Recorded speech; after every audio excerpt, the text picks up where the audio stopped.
নারীদের জন্য চালু হলো পিঙ্ক বাস সার্ভিস। চলুন জেনে নিই বিস্তারিত। নারীদের নিরাপদ ও স্বাচ্ছন্দ্যবোধপূর্ণ যাতায়াত নিশ্চিত করতে ঢাকা, চট্টগ্রাম ও বগুড়ায় বিশেষ পিঙ্ক বাস সার্ভিস চালু হয়েছে। আজ মঙ্গলবার দুপুর 12টার দিকে রাজধানীর তেজগাঁওয়ে বিআরটিসির ঢাকা ট্রাক ডিপো প্রাঙ্গণে এ সেবার উদ্বোধন করেন সড়ক পরিবহন মন্ত্রী শেখ রবিউল আলম।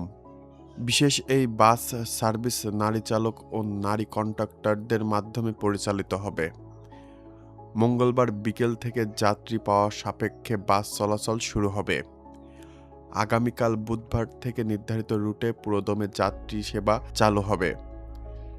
প্রাথমিকভাবে রাজধানীর গুরুত্বপূর্ণ বিভিন্ন রুটে 10টি বাস দিয়ে এ সেবা শুরু করা হচ্ছে।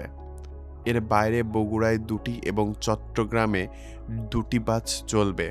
অর্থাৎ 3 শহরে মোট 14টি বাস এ বিশেষ সেবায় আওতায় থাকবে।